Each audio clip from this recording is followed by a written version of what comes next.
if suddenly there was a threat to this world from some other species, from another planet.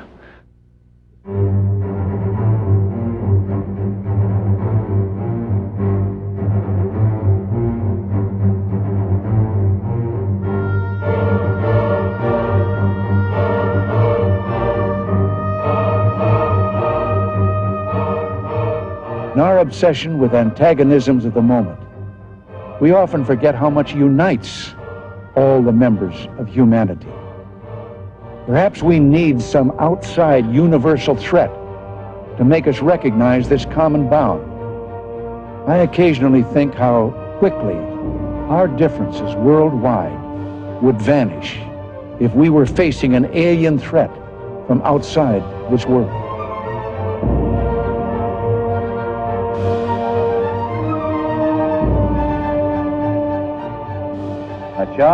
This is just the beginning. And space is the inescapable challenge to all the advanced nations of the earth. And to establish the United States as the preeminent spacefaring nation. First for the coming decade, for the 1990s, space station freedom. And next, for the new century, back to the moon, back to the future, and this time, back to stay. And then a journey into tomorrow, a journey to another planet, a manned mission to Mars. Back to the future. These words might have been more than a speechwriter's choice slogan. A space base on Mars, in the future or in the past? There is evidence that a space base existed on the planet Mars in antiquity. And what is even more startling is that it might have been reactivated before our very own eyes. Is it possible then that what our civilization is discovering today about ourselves, our beginning, our planet, our corner of the universe, even the heavens, is a drama that could be called Genesis Revisited? Only a rediscovery of what had been known to our earliest civilizations?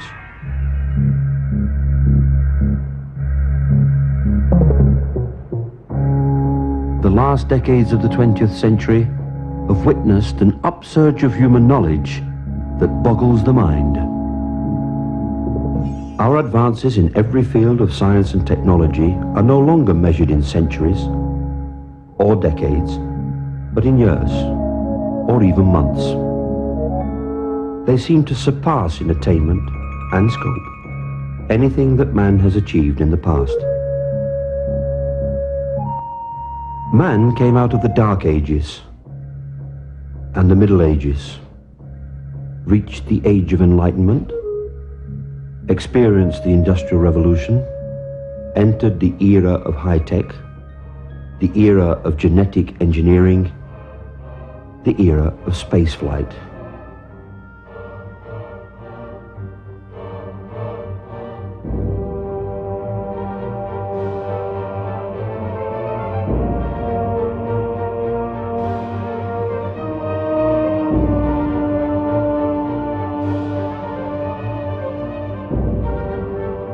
Straight shadow. 4 forward, drift into the right a little. 30 seconds. Forward, drift. We copy you down, Eagle. The Eagle has landed. Astronauts who land like eagles. In antiquity, they were called Anunnaki, those who from heaven to earth came.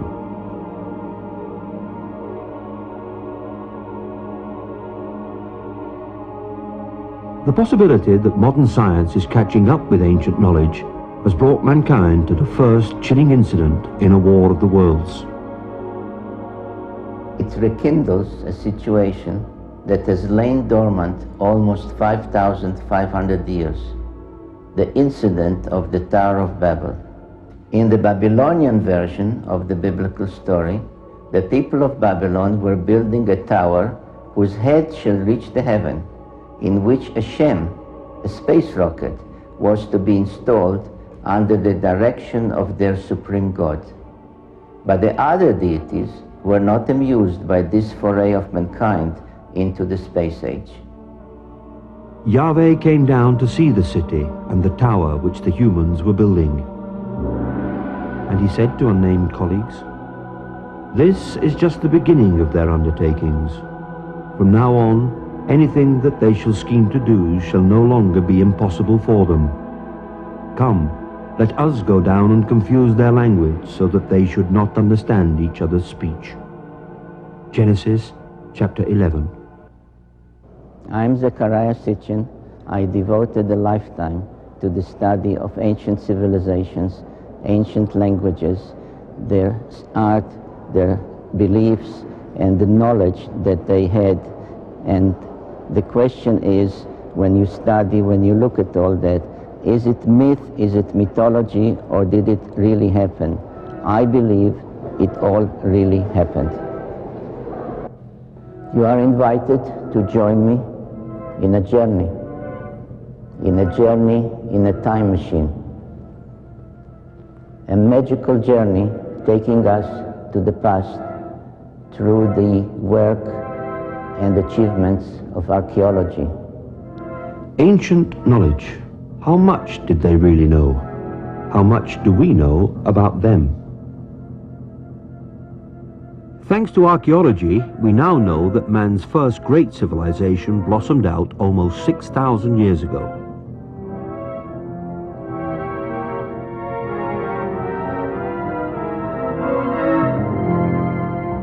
Older than the Greeks,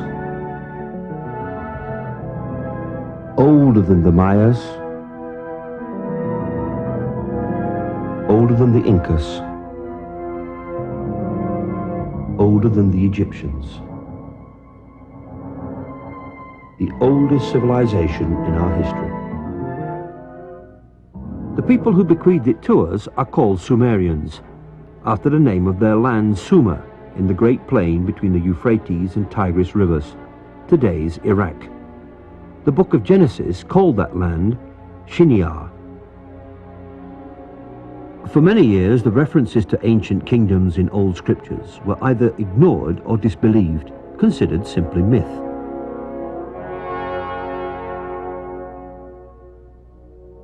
We now know that they were historical records of real, flourishing, and incredibly advanced cultures. We are now entering a temple that is actually 6,000 years old. It is a temple that existed in a city called Erech, which until about 150 years ago was known only from the Bible, the biblical book of Genesis. And that temple was dedicated to a goddess, to a female called Inanna, known in later times as Ishtar. You can see here her features, a little damaged. Her divinity was marked by the pair of horns that she had. She held a jar with the water of life, and she was surrounded as a decoration, but perhaps also symbolically, with a symbol that some refer to as entwined snakes, which was the symbol of science in those days, 6,000 years ago. Some find in it a precursor of the Egyptian Ankh, which was the symbol of life and creation. And it really was a symbol of genetic manipulation of DNA. She also engaged in other activities, among them flying in the skies of Earth and also being an astronaut almost 6,000 years ago. In ancient Mesopotamia, the secrets of celestial knowledge, of astronomy, were guarded, studied, and carefully handed down by astronomer priests.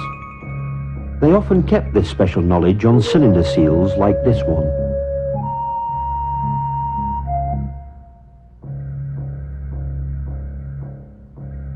This clay tablet is the print of a seal about 4,500 years old.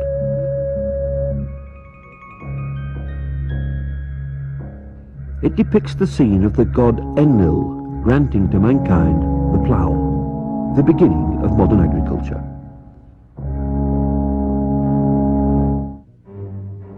But very interestingly, we see at the top here, as the background of the cylinder seal, a depiction of the complete solar system, with the Sun in the center, and all of the planets we know of in their correct order, with their correct sizes. Plus, one more planet, which is still unknown to modern science, but is being actively searched for, because it does exist, as astronomers now concur with ancient knowledge.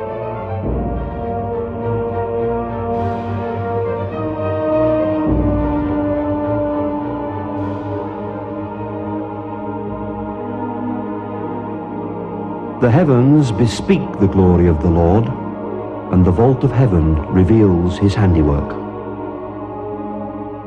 In August 1977, the American space probe Voyager 2 left Cape Canaveral on a journey that would eventually take it, several years later, to the vicinity of our solar system's outermost planets.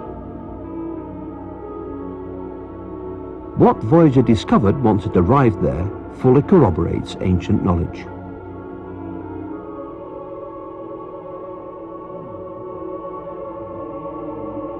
Oh my God! For the first time, man is actually seeing Uranus. And it is exactly as the Sumerians had described it 6,000 years ago. Yes, no doubt. Though they had no telescopes, the Sumerians did describe Uranus as Mash Sig, meaning bright greenish. The Sumerians also explained why Uranus is tilted. Uranus took an almighty bang early on. A collision with something the size of Earth, traveling at 40,000 miles per hour, could have done it.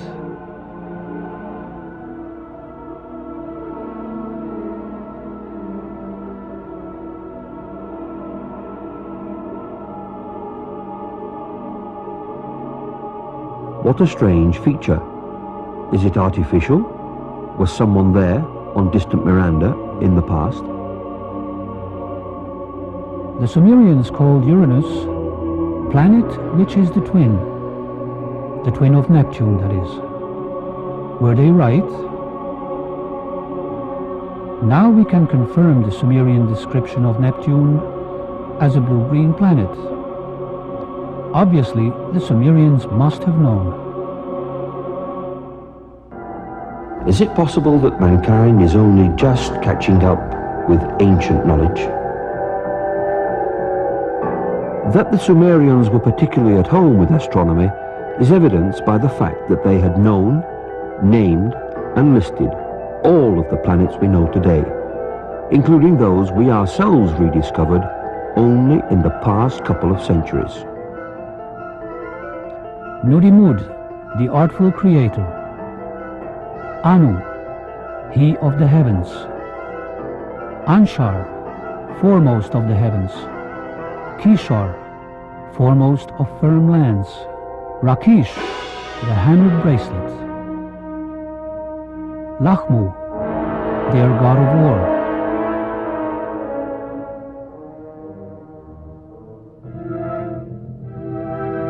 Ki, the seventh planet. We call it Earth.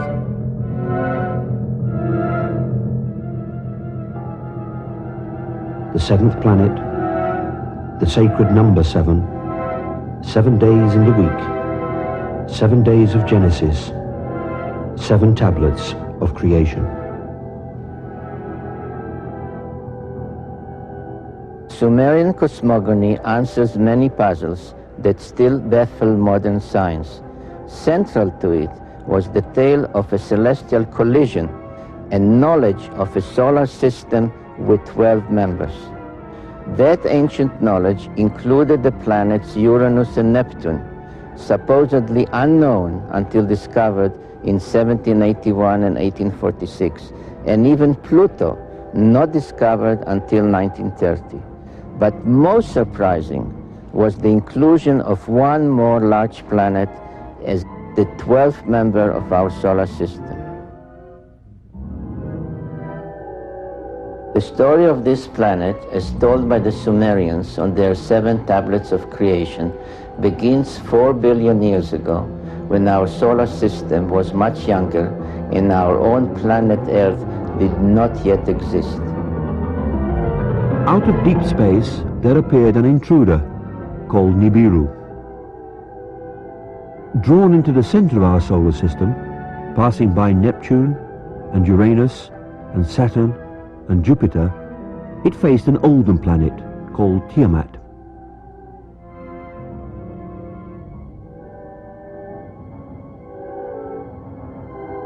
When Nibiru, traveling clockwise, came close to Tiamat, which was traveling counterclockwise, its satellites struck Tiamat and cracked it.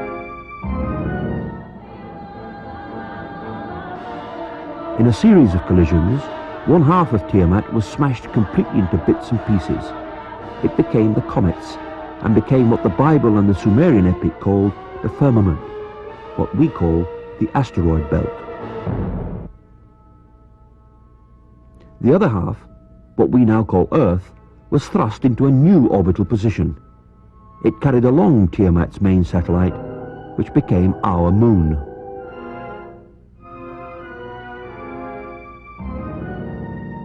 Nibiru itself was caught into a permanent clockwise orbit around our Sun, returning to our neighborhood once in every 3,600 years and forever becoming the 10th planet of our solar system.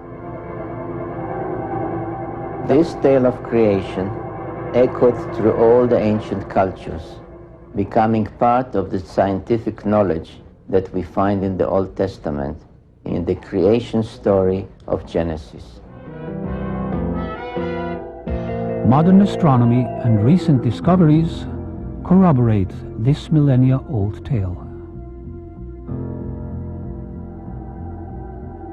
So, according to ancient knowledge, Earth was not originally a member of the solar system. It was the cleaved-off half of Tiamat, the planet destroyed in the celestial collision.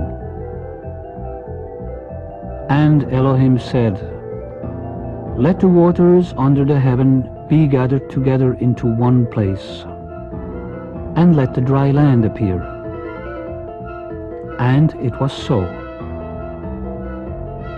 And Elohim called the dry land earth, and the gathering together of the waters he called seas.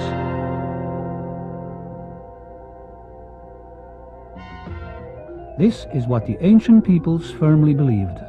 What does modern science have to say? Missing crust, half of it missing, sunk down and lies some 250 miles below the Earth's surface. The most obvious place for the missing crust, where planet Earth was wounded, is the Pacific Ocean, now 7 miles deep. How deep was it 200 million years ago? How large was the wound 500 million years ago? 1 billion years ago? 4 billion years ago? What caused the wound? A cataclysm.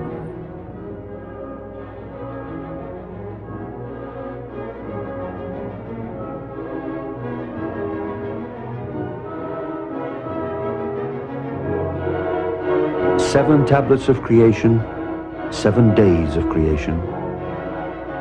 Anunnaki, Elohim, Enuma Elish, Genesis. When in the heights heavens had not been named, and below earth had not been called, naught but primordial Apsu, their begetter, Mamu, and Tiamat, she who bore them all. Their waters were mingled together. No reed had yet been formed, no marshland had appeared. Enuma Elish.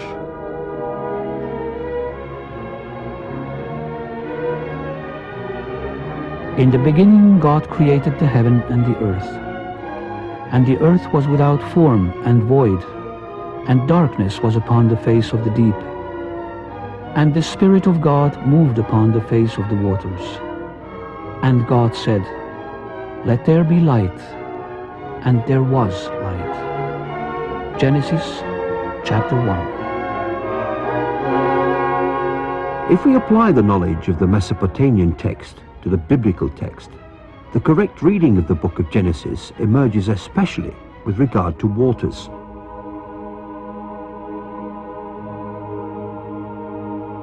And Elohim said, "Let there be a firmament in the midst of the waters, and let it divide the waters from the waters." And Elohim made the firmament, dividing the waters which are under the firmament from the waters which are above the firmament. And Elohim called the firmament heaven. Upper waters, lower waters. What did the Bible mean by that? What has modern science discovered? The Sumerians described Uranus and Neptune as watery planets.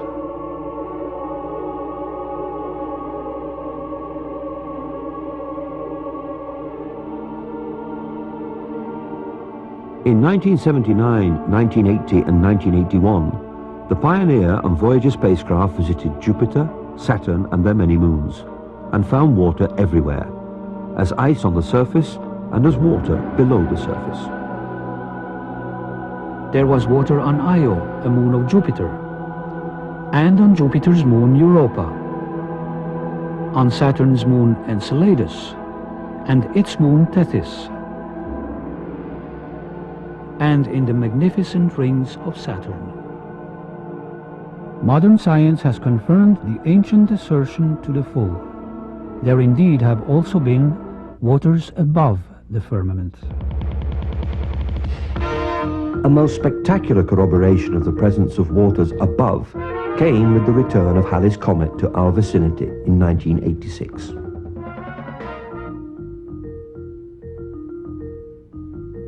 Water loss at 30 tons a second increases enormously.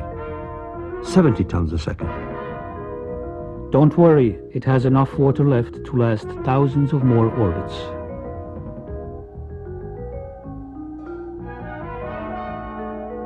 The core, half the size of Manhattan Island, contains melted ice. 4 billion years old, 90 million miles away from the sun. Halley's Comet has been visiting us roughly every 76 years. Was it known even in antiquity? The unusual celestial object reported in Babylonian texts to have been seen in the year 164 BC is believed to have been Halley's Comet. Significantly, it was considered the scepter star of Israel. I see it, though not now. I behold it, though it is not near. A star of Jacob did course. A scepter of Israel did arise. Numbers 24:17. Halley's Comet and its likes are truly the messengers of Genesis. And what about waters below the firmament? Data obtained by unmanned spacecraft in the 1970s, and again in 1990 and 1991, reveal that Venus may have had seas, lakes and rivers in the past. Even Mercury, so close to the Sun, had an icy past and still has water ice at its poles. When the Italian astronomer Schiaparelli announced last century that he had seen canals on Mars, he was disbelieved. So was the American astronomer Lowell in 1916. But the unmanned spacecraft sent to Mars by NASA found evidence of ample water in that planet's past.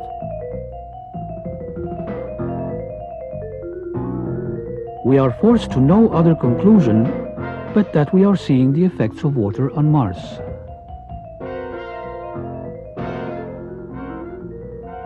Mars once had enough water to form a layer several meters deep over the whole surface of the planet. So, what had started out as a dry and barren planet has emerged in the past decade as a planet where water was once abundant. Mars has joined Venus and Earth in corroborating the Sumerian concept of water below the firmament.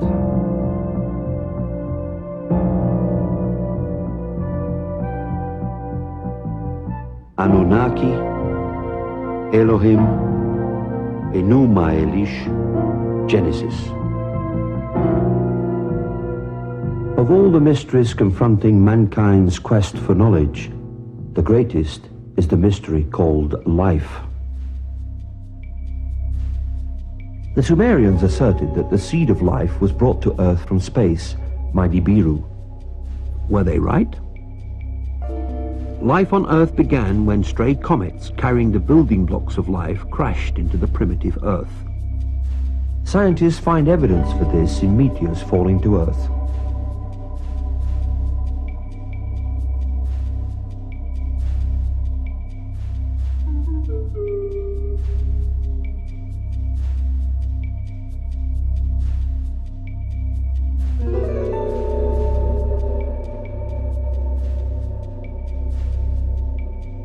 So what we are trying to find out in the meteorites is to see whether there are any of these molecules related to life. There are certain molecules like the amino acids which may be described as the building blocks of life. What does that imply is that all those events that led to life may be common in the universe. Directed panspermia is reviving the notion of seeding the Earth with the first organisms or spores from an extraterrestrial source. Not, however, by chance, but as a deliberate activity by an extraterrestrial society. 3.8 billion years ago, a primordial gene might have appeared whose message was the biblical injunction, "Go out into the world, be fruitful and multiply." This would be possible only in the case of extraterrestrial origin. Thus did evolution begin. As we read in the Bible, it was only after all the fishes of the sea, and all the fowl that fly the skies, and all the animals that fill the earth, and all the creeping things that crawl upon the earth, it was only then that Elohim created the atom. We are not the oldest story of evolution, only its last few pages. Let's get back to the Sumerians' oldest writings. We read that their creators were the Anunnaki, the people who had come to Earth from Nibiru. In advance of their landing on Earth 445,000 years ago, they sent their robots to scout the unknown planet.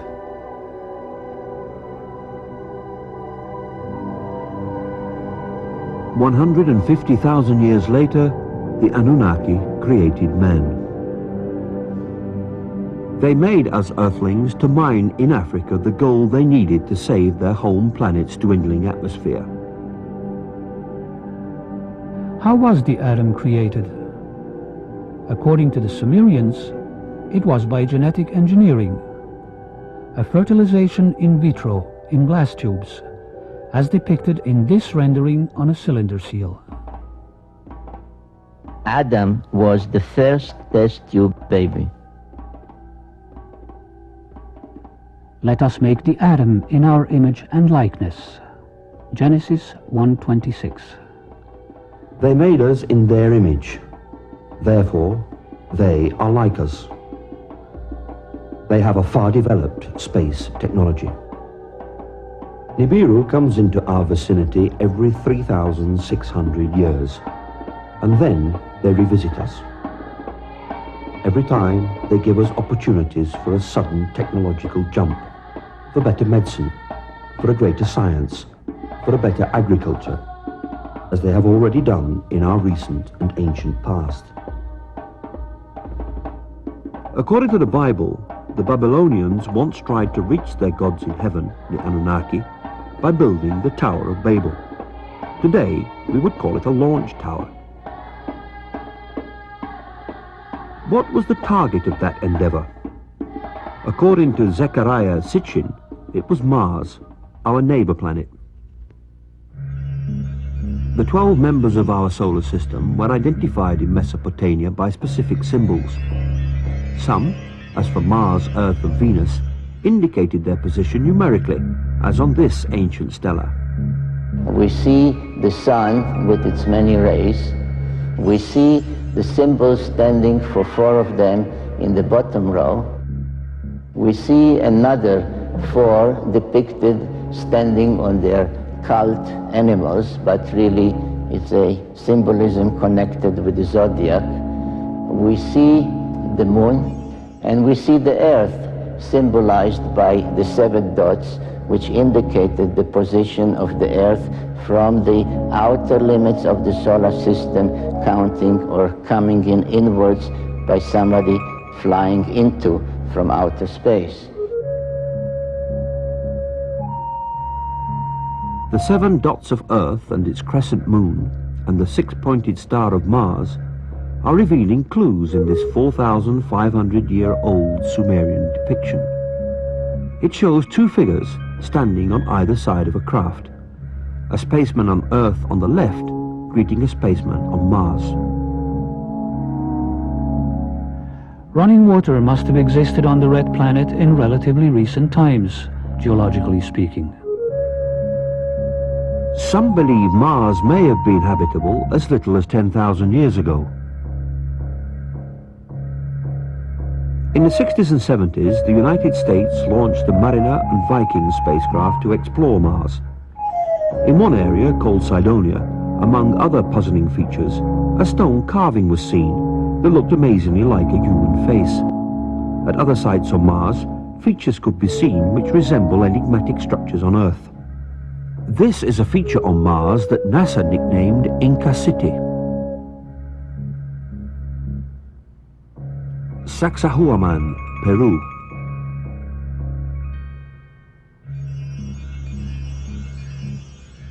Mars. Nazca, Peru, attributed to the gods.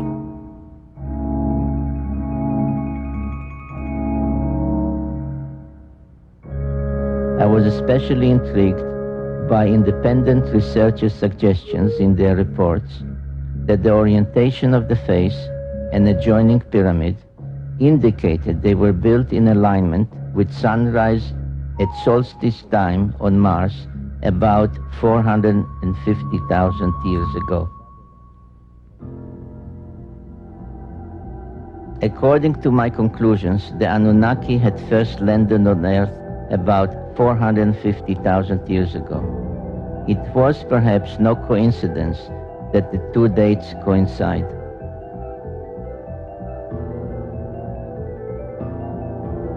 The only plausible theory is that someone, neither from Earth nor Mars, capable of space travel almost 500,000 years ago, had visited this part of the solar system and had left behind monuments both on Earth and on Mars. The only beings for which evidence has been found are the Anunnaki. The Sumerian tablets refer to the station planet Mars as the traveler's ship. I've taken it to mean that it was at Mars that the Anunnaki from Nibiru transferred to smaller spacecraft to reach Earth orbiting stations. Not once every 3,600 years, but on a more frequent schedule. The actual landing on and takeoff from Earth were performed by smaller shuttlecraft. From some other species, from another planet. Mars, sometime in its past, was the site of a space base. The unexplained, abrupt end of a Soviet space mission in 1989 suggests that the ancient space base has been reactivated. In October 1988, the Soviet Union sent 2 spacecraft to investigate Mars, named Phobos 1 and 2, after one of Mars' 2 moonlets.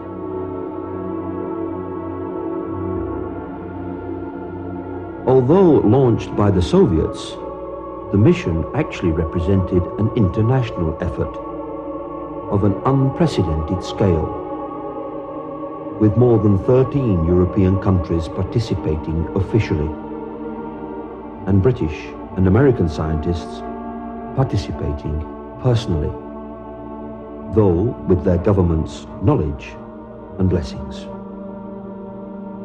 Phobos 1 was somehow lost on its way in September 1988. But Phobos 2 did make it to Mars and operated perfectly, sending back to Earth images from the surface of Mars.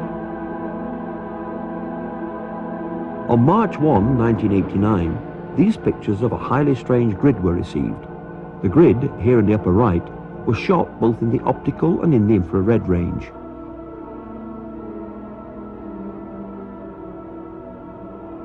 Later, they were merged into this composite. And here is what this amazing grid looks like once the optical image is enlarged. Then, for the next 24 days, no other pictures were released. On March 26, Phobos 2 sent back images, taken just south of the Martian equator, of this uncanny elliptical shape, aligned with this long linear strip stretching for 300 kilometers.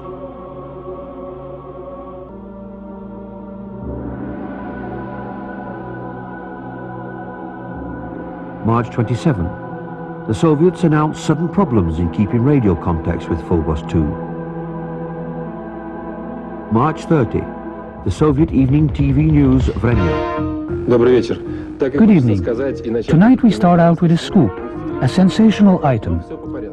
News of a report by Western observers that an accident, a catastrophe, has happened to the Soviet space probe Phobos, which is part of an international program in which some 40 countries participate.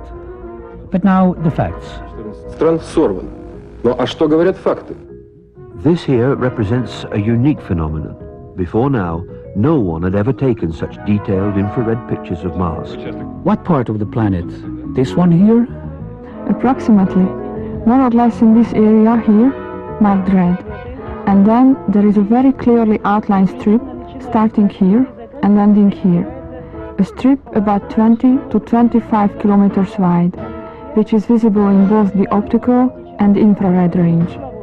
These are shots taken on one and the same day. This shadow actually appeared all of a sudden. Why am I calling it a shadow? Because you can see things through it. So this is an object not suspended about the surface, but actually located on the surface itself? Yes, of course. This elliptical shadow then, is it in Mars' atmosphere or on the planet's surface? Or is it difficult to tell? One thing is for sure, this something is not positioned horizontally. Well, to me it looks like a rocket taking off from the surface of Mars and leaving a trail behind. What do you think about that? Well, if you'd want to fantasize, it could be interpreted that way too. Now we think we ought to look at the real circumstances that have caused that trail, even though they haven't yet been fully clarified. That's more likely to be the shadow of some object, since surface elements can be seen through it.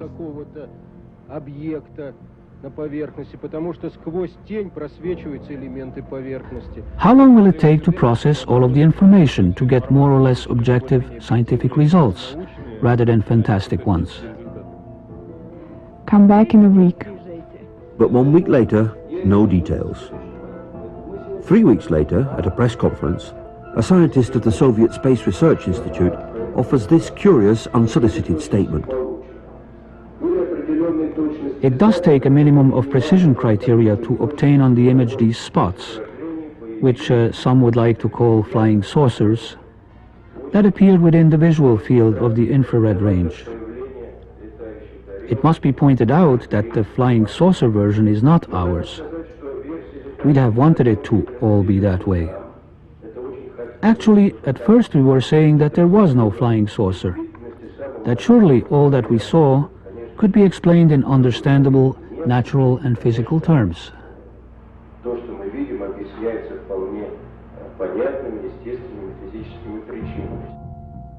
5 months later, in September 1989, British Channel 4 runs a news special on the Phobos mission to Mars. Last year, the Soviets launched 2 spacecraft to the planet, both named after the Martian moon, Phobos. Their mission was to photograph Mars and land probes on its moon. One was accidentally switched off by a mission operator. But the second reached Mars and transmitted pictures that are still puzzling Soviet scientists. As it swung over the equator, it took pictures from a height of 6,000 kilometers. This is an infrared photograph. It shows differences in temperature. The dark patches are colder. This section covers 600 kilometers. It shows objects down to the size of 2 kilometers. It's the most detailed infrared picture of the planet's surface. We have some very, very thin lines on the surface of Mars in the infrared, which means it's heat. It's not visible, it's heat. You could see it through clouds if you wanted to. These have a resolution, these have a width, I would guess, of 3 or 4 kilometers wide. Now, in answer to the question of what it is, I certainly don't know, and the Russians aren't telling us. Scientists are also puzzled by this shadow pictured on the surface of Mars by both optical and heat-seeking cameras. They're convinced it's a shadow because they can see objects on the surface beneath. But a shadow of what? Finally, there's the mystery of the vanishing spacecraft. The Russians have yet to release the last picture transmitted by Phobos before it lost contact with ground control. But the Russians have said that it shows an object coming towards the spacecraft, an object which, in their words, should not have been there. The spacecraft was circling Mars, coming into the same orbit as the moons of Mars. And the last picture, they got halfway through it, and they saw something there which shouldn't be there. Professor Kapitsa makes the joke that it's Martian people. British scientists will be able to judge for themselves when the Soviets bring their pictures to a conference at Exeter next month. Because, of course, there must be a sensible explanation, mustn't there? But the Russians brought no pictures to Exeter. So, what about the spacecraft's disappearance? One possibility could easily be that a small meteorite, a small bit of rock, was in the same orbit of Phobos and hit it. But in an exclusive interview with us in October 1990 in Moscow, Professor Lev Mukhin of the Soviet Space Research Institute discredited the dust theory. There were attempts to hypothesize that there had been a collision between the space probe, which was then orbiting Mars in alignment with the orbit of Mars moonlet, and strands of dust surrounding the moon Phobos itself.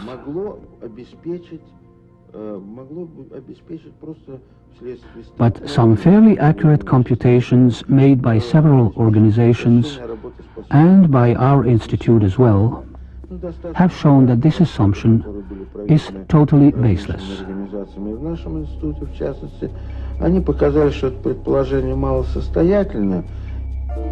If not dust, then what? A long spell of silence followed until, in December 1991, former cosmonaut trainee and retired Soviet Air Force Colonel Marina Popovich held a surprise press conference at the Russian consulate in San Francisco, where she showed off this photograph reportedly taken by one of the Phobos craft. It shows in the foreground a strange shape, which Marina Popovich called an unidentified flying object, what we refer to as a UFO, clearly set off against what appears to be Mars moonlit Phobos in the background.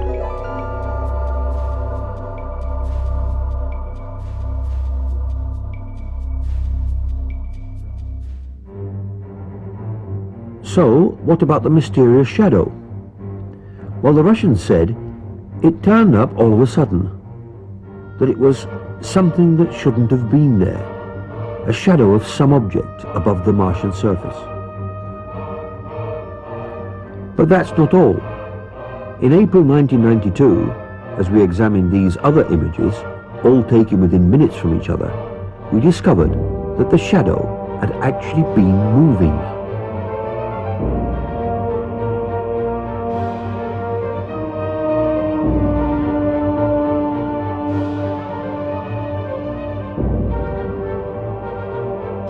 So the mystery remains, what caused the spacecraft to destabilize? Was it a malfunction, or was there an outside cause, perhaps an impact?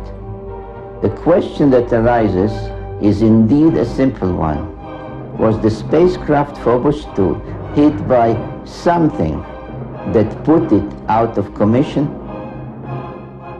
The circumstances in which Phobos 2 was lost suggest that someone might be back on Mars, someone ready to knock out what to them is an alien spacecraft. It's one small step for man, one giant leap for mankind. If we can go out into space, could someone from space come here? When NASA launched the Pioneer 10 spacecraft in 1972, it attached to it a golden plaque.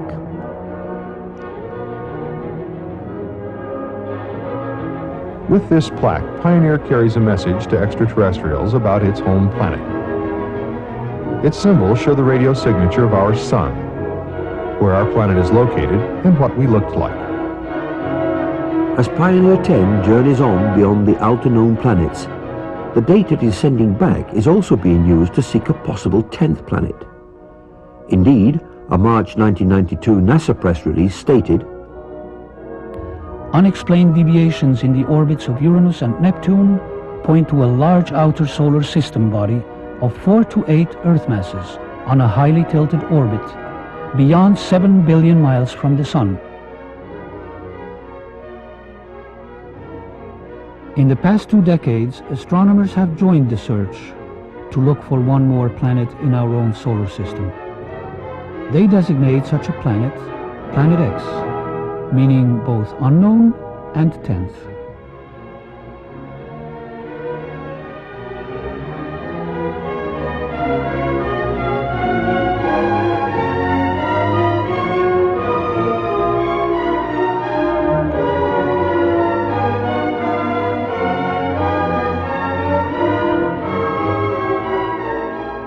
Maybe you wish to tell us in a few minutes the nature of those discoveries. I'd be happy to, and you're absolutely right. And as a matter of fact, the date on here, I was just noticing, is 14 August 1978, which was just about 6 weeks after we discovered the fact that Pluto has a satellite. Once you have a satellite for a planet, you can determine how heavy it is. It turns out Pluto was very much smaller and lighter weight than we had thought, which meant that Pluto has no influence, no appreciable influence on the motions of the planets Uranus and Neptune. At that point, we voiced a hypothesis that this means that there is at least one yet to be discovered planet in the outer reaches of the solar system, and this naturally led directly to you and your interest in what we're doing, and that's when you sent me this book. You have then postulated the existence or the appearance in some time eons ago of a celestial body which you, I think, named in that paper an intruder. Yes. Which may have collided with or somehow turned on their side both Uranus and Pluto. It did a lot more than that, as a matter of fact. In that paper, we hypothesized that this intruder passed very close to Neptune, that it dislodged one of what we then think were many satellites of Neptune, and one of them became the planet Pluto. We actually think Pluto was an escaped satellite of Neptune. This will also take the orbit of Triton, the big satellite of Neptune, and reverse it. We'll take the orbit of the satellite Nereid and extend it outwards. We can produce all of the observed aspects of the satellite system of Neptune plus Pluto's orbit just with this one single intruding planet. One of the things we did in 1978, having made this prediction that there was an additional planet, 10th or 12th, depending on your point of view, but it's the next one, we sort of put our money where our mouth was, as it were, and we went out and we started looking for this thing. And we've been searching for 12 years for this thing. We've been able to refine the search area somewhat, get it rather narrowed down. We do our predictions based on the observed anomalies in Uranus and Neptune. We actually are currently looking down in the region of Centaurus, which is just south of the constellation Libra, but very close to the area that you've talked about. I think, Dr. Harrington, you have a pretty good picture, at least in your own mind, of what we are talking about, a big planet, a small planet. Well, if it is in the kind of orbit that we describe here, it would have to be a planet that would have a mass something like 3 to 5 times the mass of the Earth. This would put it intermediate between the gaseous planets like Uranus and Neptune and the terrestrial planets that we have in the inner part of the solar system. So if this planet turns out to be in a 3,600-year orbit, then its mass will be correspondingly larger.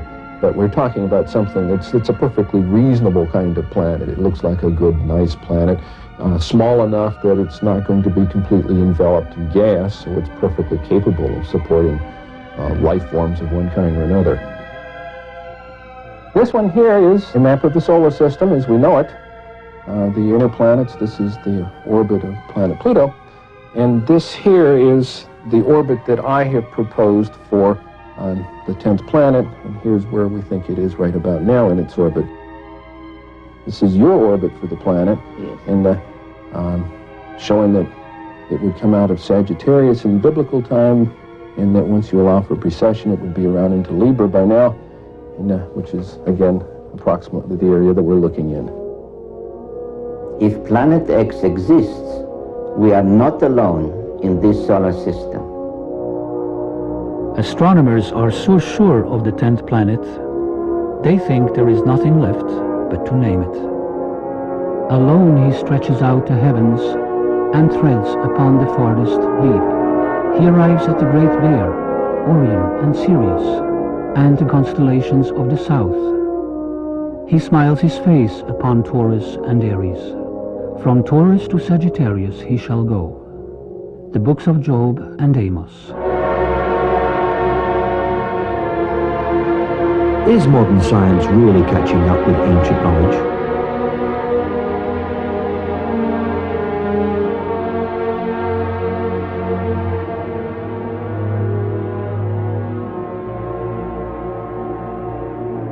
Modern science has indeed caught up with ancient knowledge of Nibiru and the Anunnaki. And man knows, once again, that he is not alone.